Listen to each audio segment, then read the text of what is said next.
এপিসোডের শুরুতেই আমরা দেখতে পাই লিনাই জিয়াংজেনকে একটা ছবি দিয়ে বলে, আমার মনে হলো তুমি মাস্ককে অনেক মিস করছো, তাই তার একটা ছবি তোমার জন্য নিয়ে এসেছি। জিয়াংজেন পিছন ফিরে কথা বলতে বলতে বলে, এখানে মাছ কোথায়, এটা তো তুমি। তখনই সে একটা ঠেলাগাড়ির সাথে ধাক্কা খায়। ধাক্কা খেয়ে পায়ে প্রচণ্ড ব্যথা পেলে লিনাই বলে, আম সরি, তুমি অনেক ব্যথা পাচ্ছ। তারপর তাকে ঠেলাগাড়িতে করে বাড়িতে নিয়ে যাওয়া হয়। ঠেলাগাড়িতে নেওয়ার সময় আশেপাশের লোকজন তার দিকে অবাক দৃষ্টিতে তাকাচ্ছিল। বাড়ি ফিরেই রাতে জিয়াংজেন সেই ছবিটা দেখে তখন সেখানে জিকুয়াংশে চলে আসলে সে ছবিটা লুকিয়ে ফেলে। জিকুয়াংশে বলে, তুমি কি লুকাচ্ছ? জিয়াংজেন বলে, কিছুই না। জিকুয়াংশে বলে, তুমি অসুস্থ হয়ে যাওয়ার পর সে তোমার সব কাজ করে দিচ্ছে। জিয়াংজে বলে, ঠিক আছে, তার জন্য আমি তাকে টাকা দিয়ে দেব। জিকুয়াংশে বলে, ঠিক আছে, চলো আমরা এক রাউন্ড চাইনিজ চেস খেলি। জিয়াংজে বলে, ঠিক আছে। তারা চাইনিজ চেস খেলায় জিয়াংজে এবার খুবই খারাপভাবে হেরে যায়। জিকুয়াংশে বলে, তোমার আজ কি হয়েছে? তার সাথে ঝগড়া করেছো? অন্য সময় তো খেলায় খুব ভালো খেলতে, আজ কি হলো? জিয়াংজে বলে, ঠিকই বলেছ, এর কারণ কারণ তার কারণেই আমার জেতার ইচ্ছে জেগেছিল। আর তুমি জানো, সেই একমাত্র মানুষ যে আমার নাইফ সিজ করেছিল। জিকুয়াংশে ড্রাঙ্ক হয়ে বলে, তারপরেও তুমি তাকে অপছন্দ করো না, সেও তোমাকে অপছন্দ করে না। সে গ্রামে শুধু তোমার জন্যই এসেছে। একথা শুনে জিয়াংজা বলে, তুমি এসব কি সব আজে বাজে কথা বলে যাচ্ছ, এটা কোনোভাবেই পসিবল না।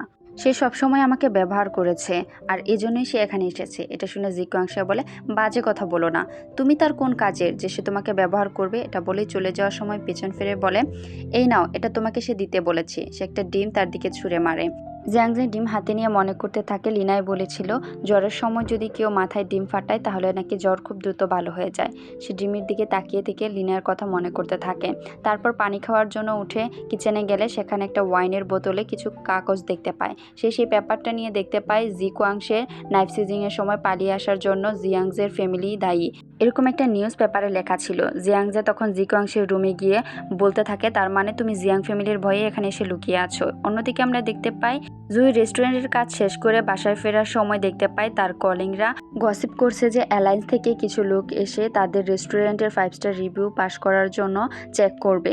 জুই তখন বাইরে এসে বলে, অ্যালায়েন্সের কেউই কুকিং পারে না, সে আমাদের কি জাজ করবে? এটা বলে সে সেখান থেকে চলে যায়, আর কলিগরা তাদের কাজে চলে যায়। তারপর সে সেখান থেকে বের হয়ে এসে কাউফিশ রেস্টুরেন্টের সামনে বাইক পার্ক করে সে কিউক্যাংকে ফোন করে, কিন্তু কিউক্যাংয়ের ফোন বন্ধ পায়। তারপর রেস্টুরেন্টের একজন কর্মচারীর সাথে কথা বলার সময় দেখতে পাই কিউক্যাং একটা মেয়ের সাথে সেখানে এসেছে। সে তাকে অন্য মেয়ের সাথে দেখে তার সাথে রাগারাগি করে। কিউক্যাংকে জিজ্ঞেস করে, এই মেয়েকে? কিউক্যাং তাকে দেখে অবাক হয়ে তাকিয়ে থাকে। মেয়েটা সোজাসুজি বলে, আমরা এখানে লাঞ্চের জন্য এসেছি। জুই বলে, তুমি কি লাঞ্চ করবে না আমার হাতের ঘুষি খাবে? মেয়েটা সেখান থেকে বয়ে চলে যায়। জুই তখন কিউক্যাংয়ের কলার চেপে ধরে, এই মেয়েটা কি? আমরা কি ব্রেকআপ করেছি? তুমি এখানে অন্য মেয়ের সাথে কেন এসেছো? কিউক্যাং বলে, হ্যাঁ, আমি তাকে টাকা দিয়েছি আমার সাথে লাঞ্চ করার জন্য। জুই বলে, এই রেস্টুরেন্টেই কেন এসেছো, যেটা কিছুদিন পরে 5 স্টার রিভিউ পাস করবে? তার মানে তুমি কি অ্যালায়েন্সের রিভিউয়ার হিসেবে কাজ করো? সেটা কখনোই সম্ভব না, কারণ তোমার বোন সেই পজিশন কখনোই ছাড়বে না। কিউক্যাং তখন বলে, আমার ফ্যামিলি খুবই খারাপ অবস্থায় আছে। কিউ ফ্যামিলির একজন সদস্য হিসাবে আমার তাদেরকে সাহায্য করা উচিত, আর তোমার ফ্যামিলির সাথে যুক্ত হলেই আমি সেটা করতে পারবো। জুই বলে, তুমি একবার আমাকে বলতে পারতে, আমরা সমাধান করতাম। কিউক্যাং বলে, তোমার কথা কি তোমার ফ্যামিলিতে চলে?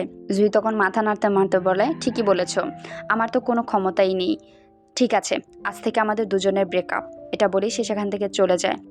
কিউক্যাং দূরে দাঁড়িয়ে দীর্ঘ নিঃশ্বাস ছাড়তে থাকে। এদিকে আমরা দেখতে পাই লিনাই জিয়াংজেংকে সাহায্য করার জন্য আসে। তারপর তাকে বসিয়ে বলে, তুমি এখানে বসো, আমি তোমার পায়ে বরফের শেক দিয়ে দিচ্ছি। জিয়াংজে বলে তার কোনো প্রয়োজন নেই। সে বারবার মানা করলে লিনাই তাকে জোর করে। তারপর সে রাজি হয়। তখন লিনাই তার কাছে বসে তার পায়ে আলতো করে বরফের শেক দিয়ে দেয়। তো বরফের শেক দেওয়ার সময় লিনাই তার কাছে বলে, আমরা দুজন যখন একসাথে হই তখনই আমাদের দুজনের কিছু না কিছু অঘটন ঘটে। জিয়াংজে বলে, তার মানে তুমি কি বলতে চাচ্ছ আমাদের কুণ্ডলি ম্যাচ করে না, আমাদের একসাথে হওয়া উচিত না? লিনাই বলে, আমরা সবসময় ব্যাড লাকে গুড লাকে পরিণত করি, আমরা একজন অপরজনের লাকি চার্ম।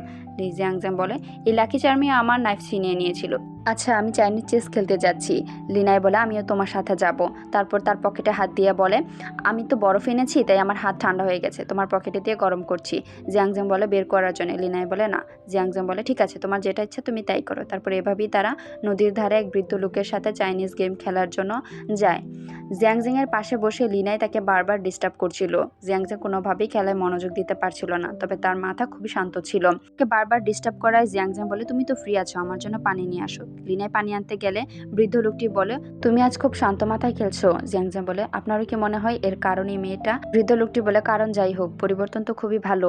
জিয়াংজান বলে, পরিবর্তন কোথায়? আমি তো তারপরও হেরে যাচ্ছি। লিনাই ফিরে আসলে জিয়াংজান ওয়াশরুমে যাওয়ার কথা বলে লিনাইকে সেখানে রেখেই সেখান থেকে চলে আসে মিসেস লিকে সাহায্য করার জন্য। সেখানে এসে সে লিনাইকে দেখে অবাক হয়ে যায়। লিনাই বলে, জিয়াংজে, আমি তোমার আগে পৌঁছে গেছি।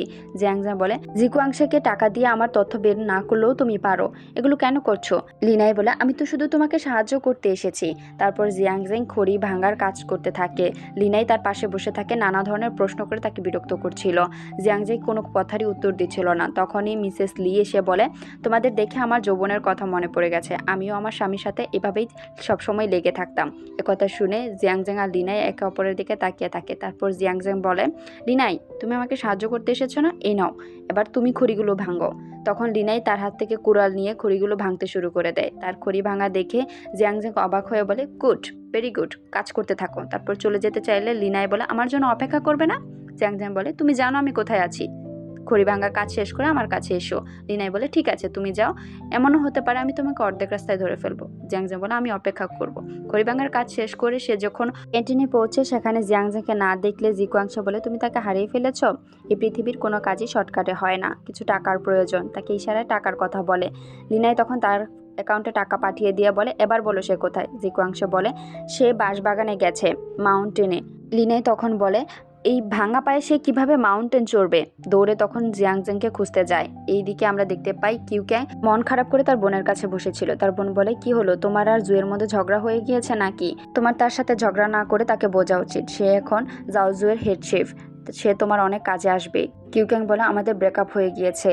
তারপর আমরা দেখতে পাই কিউক্যাং এর বড় বোন তাকে বলে অ্যালায়েন্সের রিভিউয়ারের কাজ সে করার জন্য। এটা শুনে কিউক্যাং অনেকটা খুশি হয়ে বলে, তুমি সত্যি বলছো? তার বোন বলে, হ্যাঁ, এবার থেকে তুমিই করবে। এইদিকে আমরা দেখতে পাই কিউক্যাং সন্ধ্যায় বাড়ি ফিরে আসলে জিকুয়াংশা বলে, তুমি একা কেন? লিনাই কোথায়? জিয়াংজা বলে, সে তো তোমার সাথে। জিকুয়াংশা বলে, সে তো দুপুরেই তোমাকে মাউন্টেনে খুঁজতে গিয়েছে। জিয়াংজা বলে, আমি তো আজ মাউন্টেনেই যাইনি। জিকুয়াংশা বলে, তার মানে কি? অনেক রাত হয়ে গিয়েছে, পাহাড়ে অনেক বড় বড় গর্ত আছে, সে কোনো গর্ত পড়ে গেল নাকি? একথা শুনে জিয়াংজেং দৌড়ে তার কাছে যায়। জিকুয়াংশা বলে, তোমার পা? জিয়াংজা বলে, আমি ঠিক আছি। তারপর তাকে অনেক খুঁজতে থাকে। তাকে না খুঁজে পেয়ে সে কিছুক্ষণ খোঁজার পর লিনাইকে না পেলেও তার বন্ধ হয়ে যাওয়া মোবাইলটা মাটি থেকে কুড়িয়ে পায়। সেটা দেখে সে আরও বেশি চিন্তিত হয়ে পড়ে। তারপর অনেকক্ষণ খোঁজার পর সে লিনাইকে একটা গর্তে পড়ে থাকতে দেখতে পায়। সে লিনাইকে ডাকলে লিনাই উঠে এসে বলে, আমি জানি তুমি আমাকে খুঁজতে আসবে। জিয়াংজেং তখন কল করে সবাইকে বলে তার সাহায্যের জন্য আসার জন্য। জিয়াংজেং গর্তের নিচে লিনাইয়ের কাছে নেমে বলে, তুমি ঠিক আছো তো? তাকে তার জ্যাকেট দিয়ে বলে, এটা পরে নাও। তারপর তারা দুজনেই একই জ্যাকেটের নিচে সেখানে বসে থাকে। লিনাই বলে, আচ্ছা, সব গল্পেই কেন বলে মানুষ মরলে তারা হয়ে যায়? জিয়াংজেং বলে, তারা অনেক দূরে, তাকে দেখা যায় কিন্তু ছোঁয়া যায় না। ঠিক সেই রকম কেউ মারা গেলে তার উপস্থিতি অনুভব করা গেলেও তাকে ছোঁয়া যায় না। লিনাই বলে, তুমি জানো আমি এখানে কেন এসেছি? জিয়াংজেং বলে, আমি জানতেও চাই না। আমি তোমাকে প্রথমেই বলে দিয়েছি আমাদের দুজনের পথ আলাদা। আমি তোমার সাথে একই বাসায় এই কারণে থাকছি কারণ জিকুয়াংশনের থেকে আমার কিছু জরুরি জিনিস নেওয়া দরকার। তোমাকে খুঁজতে এই জন্য এসেছি কারণ তুমি আমার চিন্তায় হারিয়ে গিয়েছিলে। তোমার সাথে নিচে এই জন্য নেমেছি কারণ তোমার ইনজুরির জন্য যেন আমাকে রেসপন্সিবল করা না হয়। লিনাই বলে, আমি সবই জানি। জিয়াংজে বলে, আমাদের দুজনের পথই আলাদা, তাই আমাকে আর ডিস্টার্ব করো না। লিনাই বলে, আম সরি। তারপর এলাকার লোকজন তাদেরকে উদ্ধার করে বাড়িতে নিয়ে যায়। বাড়িতে ফিরেই লিনাই তার কথা ভাবতে থাকে, রাতে ঘুম আসে না।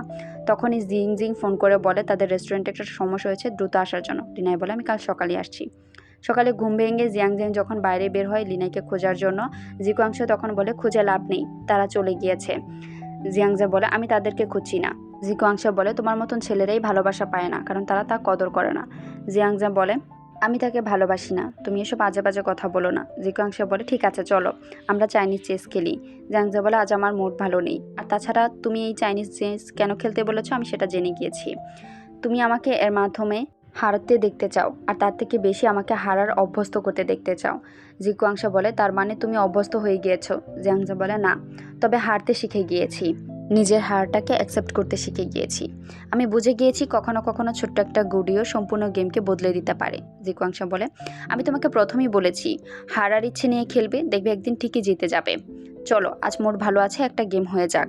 তারপর তারা দুজনেই চাইনিজ চেস খেলতে শুরু করে। এবার খেলায় জিয়াংজে অনেকটা ভালো করছিল। সে জিকুয়াংশেকে খুব ভালোভাবে আটকে ফেলে। তারপর সে জিয়াংজে বলে, আমি জিতে গিয়েছি, এবার তুমি তোমার প্রমিস পূরণ করো। জিকুয়াংশে বলে, করবো না, তুমি কি করবে? জিয়াংজে বলে, এই রুল তো তুমিই সেট করেছো। জিকুয়াংশে বলে, আমার রুল, আমার ইচ্ছে হলো আমি চেঞ্জ করব, তুমি কি করবে? জিয়াংজে তখন হেসে বলে, আমি বুঝতে পেরেছি, তুমি এই গ্রামে জিয়াং ফ্যামিলির জন্যই লুকিয়ে আছো, তাই না? আর তুমি চাও আমি এই সম্পূর্ণ গেমটাকেই যেন পরিবর্তন করে দিই, তুমি এটাই চাও। জি কোয়াংশে তখন বলে, তুমি খুবই স্মার্ট, খুব সহজে সবকিছু বুঝে যাও, এখন চলো আমার সাথে একটা জায়গায় যাই। জিয়াংজে তখন তার সাথে বের হয়। জিকুয়াংশে তাকে নিয়ে সেই দোকানে যায় যেই দোকানে তাদের প্রথম দেখা হয়েছিল। সেখানে সে দেখতে পায় তার আর দোকানদারের মধ্যে অনেক সম্পর্ক ভালো। জিয়াংজে বলে, তোমরা একে অপরজনকে আগে থেকেই চেনো, তাহলে সেদিন তোমরা অভিনয় করেছিলে আমাকে জালে ফাঁসানোর জন্য? জিকুয়াংশে বলে, এই দিনটার জন্য আমি অনেক দিন ধরে অপেক্ষা করছিলাম। জিয়াংজে বলে, আমাকে জালে কেন ফাঁসিয়েছো? জিকুয়াংশে বলে, তোমার ধৈর্য শক্তি আর ইচ্ছা শক্তি দেখে আমি তোমার প্রতি এত আগ্রহ হয়েছি, তা না হলে আমি তোমাকে পাত্তাও দিতাম না। জিয়াংজে বলে, তাহলে আমাকে এখানে কেন নিয়ে এসেছো? জিকুয়াংশে তখন বলে, এই দোকানটা আগে আমার ছিল। জিকুয়াংশে যাওয়ার পথে বলে, তুমি যখন শেফ শুয়ের সাথে নাইফসিস করেছো তারপর থেকে তোমাকে আমি নোটিস করতে শুরু করেছি। প্রথমে ভেবেছিলাম তুমি জিয়াং ফ্যামিলির সদস্য, তাই তোমাকে অনেক বদদোয়া দিতাম। জিয়াংজা তখন বলে, জিয়াং ফ্যামিলির সাথে আমার কোনো সম্পর্ক নেই, তবে একটা কথা সত্যি বলেছ, জিয়াং ফ্যামিলি বদদোয়া পাওয়ার মতনই। জিকুয়াংশ তখন বলে, আমি তারপর অনেক খোঁজার পর জানতে পারলাম তোমার বাবা জিয়াং ইয়নশেন, যার ট্যালেন্ট না হওয়ার জন্য শাস্তি পেতে হয়েছিল। তারপর বুঝতে পারলাম যে তুমি তাদের মতো না, তাই তোমাকে আমি নিজের আয়ত্ত আনার চেষ্টা করলাম। বাসায় ফিরে জিয়াংজেকে রান্নাঘরে নিয়ে বলে, আমি তোমাকে রান্না শিখাইনি এই জন্য কারণ তোমার রান্নার স্টাইল আলাদা, আমি চাই তুমি তোমার মতন করে শেখো। তুমি রান্না করার সময় সব সময় অন্যের চিন্তা করো, কখনো শান্ত মাথায় রান্না করনি, এই একটা জিনিসেরই অভাব তোমার মাঝে। তারপর তাকে বাঁশবাগানে একটা কবরের সামনে নিয়ে গিয়ে বলে, এটা আমার ওয়াইফের কবর। যৌবনকালে আমিও তোমার মতন অনেক ইচ্ছাশক্তি নিয়ে কাজ করছিলাম। আমি চেয়েছিলাম অ্যালায়েন্সের এই রুলটাকে সবসময়ের জন্য বাদ দিয়ে দিতে, যে 5 স্টার রিভিউ পাস না করলে রেস্টুরেন্ট বন্ধ করে দিতে হবে। জিয়াংজা বলে, তাহলে তুমি সে বন্ধ করে দিয়ে কেন এসেছো? জিগুয়াংশা বলে, আমি সব কিছুই করেছিলাম, এক এক করে সকল রেস্টুরেন্টের নাইফ ছিনিয়ে নিয়েছিলাম, কিন্তু তোমার আঙ্কেলের সাথে নাইফ সিজিং করার পর খুব সহজেই তাকে হারিয়ে দিলাম। তারপর আমার ওয়াইফ খুব অসুস্থ হয়ে পড়ে, তাই আমাকে তার কাছে চলে আসতে হয়, তাই আমি আমার সেই স্বপ্ন কখনোই পূরণ করতে পারিনি। তারপর জিয়াংজিং এর দিকে নাইফ বাড়িয়ে দিয়ে বলে, নাও, আজ থেকে এটা তোমার। জিয়াংজিং কিছুক্ষণ নাইফের দিকে তাকিয়ে থেকে বলে, তার মানে তুমি চাচ্ছ আমি তোমার ইচ্ছা পূরণ করি, জিয়াং ফ্যামিলির এই নিয়মকে সবসময়ের জন্য ভেঙে দিই? জিকুয়াংশা বলে, হ্যাঁ, ছোট ছোট রেস্টুরেন্টগুলো কেন এত অবহেলা হবে, তাই তুমি এটা করবে। জিয়াংজা তার কাছ থেকে নাইফ নিয়ে তারপর নাইফের দিকে কিছুক্ষণ তাকিয়ে থেকে হাঁটু গেড়ে তার সামনে বসে বলে, মাস্টার, আমাকে আশীর্বাদ করুন, আমি যেন সফল হতে পারি। জিকুয়াংশা বলে, ঠিক আছে। আর এখানেই আমাদের সুইট ট্রেপের 18তম পর্ব শেষ হয়। ধন্যবাদ।